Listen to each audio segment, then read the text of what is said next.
10 years ago, Fox 11 News went undercover to examine life on the streets in Compton for two very young gang members. During the last decade, many of our viewers have asked us what happened to them. Chris Blatchford is here with the answer. Chris. Well, back in 1993, these young boys talked about a dismal future that included life in prison or death on the streets. So let's revisit Chuckie, Midget, and the Tortilla Flats gang to see if their lives are a self-fulfilling prophecy. Here in Compton, it's the way of the gun.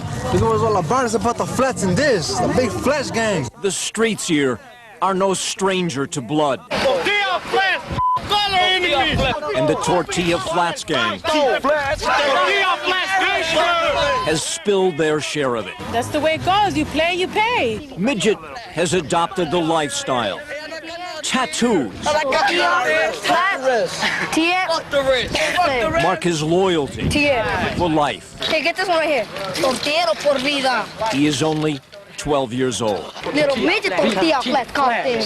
Midget's 13-year-old brother Woodie is also in the gang. Little Woodie, la Tortilla Flats controla. And they've befriended the gang's newest recruit, 10-year-old little Chuckie.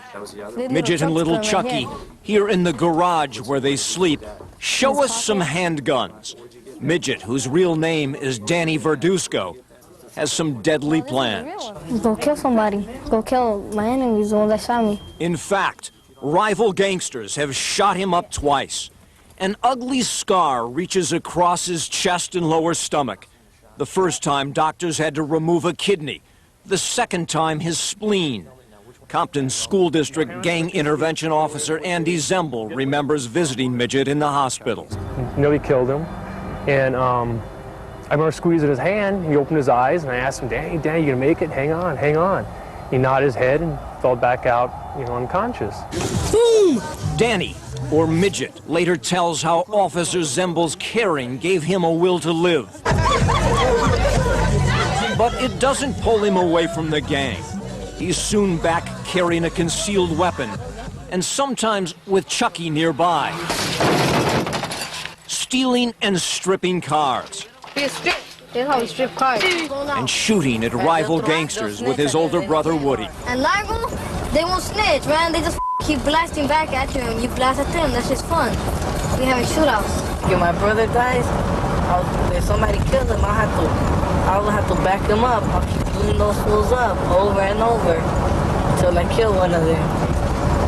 That's how it is. Midget spends most of the next half-dozen years locked up at juvenile hall, camps, and California Youth Authority. No father in the picture, and a mother who lost control of her sons. There's nothing I can do or say that'll make them do what they're supposed to do. I wish they wouldn't be involved in this, because I know they're gonna die, or they're gonna end up in prison for the rest of their life. Court records say at age 14, Midget is on a self-destructive path.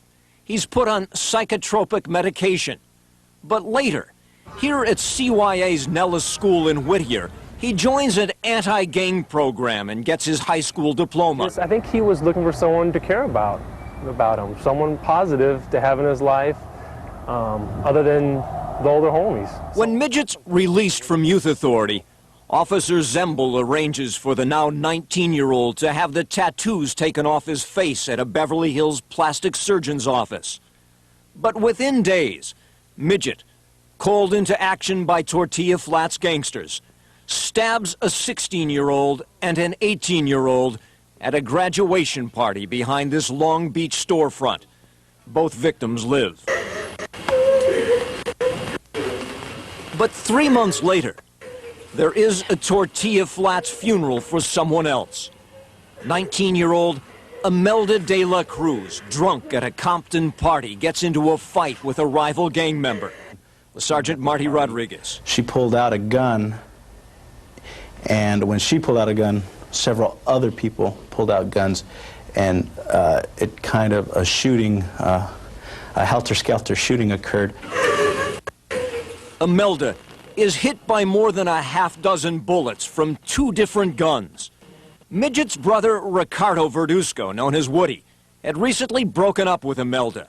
They had a 4-year-old son together named Adrian. I love you, Mommy. Witnesses say Woody, upset and disrespected by Imelda's death, shows up about a half-hour late for the funeral service. Late, say prosecutors, because he's stopped off to murder someone first. Johnny Rios is a Tortilla Flats gang member known as Big Chuckie. He was involved in the shootout at the party where Imelda was killed. And prosecutor Alan Jackson says that will cost him his life. Johnny Rios is being executed, and there's no question about it. This isn't an accident. Friends since childhood with Woodie and Midget. Johnny doesn't hesitate when Midget asks for a ride to the funeral. But when Johnny pulls up in the driveway of this Linwood house, they intended for him to die. Johnny is ambushed. Woodie puts 10 9mm slugs into his car, 6 of them fatal. Then Midget walks up and puts 2 .40 caliber slugs into Johnny's head. So close, the shells fall in his lap. The car is still running when cops arrive. Johnny never had a chance. They were making Johnny pay for Imelda's death. That killing, the same day that Woodie shovels dirt into Imelda's grave. Woodie and Midget are eventually arrested, tried, convicted of first-degree murder, and sentenced to life in prison without the possibility of parole. They became cold-blooded killers, through and through. Midget's sentencing evaluation describes him as everyone's worst nightmare. And county jail intelligence links him to a convicted lady killer named Alfred Salinas, known as Tigre, a member of the Mexican Mafia. Jail Investigations Unit Sergeant Roger Ross says Midget is definitely a Mafia associate. Taking the messages, delivering dope, maybe holding weapons, or basically volunteering to go after people that the Mafia wanted to hit. Then, last January, his face painted with fresh tattoos. Midget gets another 10-year sentence piled on for the stabbings he did in Long Beach 2.5 years earlier. Upset with his court-appointed defense attorney, Midget takes this razor hidden under his eyelid and slashes his 64-year-old lawyer across the face. Just right there in front of a judge and jury to turn around and slash a guy. You obviously don't care about what they do to you. And Midget's final sentencing report concludes he should never, ever set foot into free society again. Very cold-blooded. Daniel Midget Verduzco is now locked up at a maximum security prison in Corcoran. He's 23 years old and sentenced to life without the possibility of parole. So what's become of little Chuckie, Midget's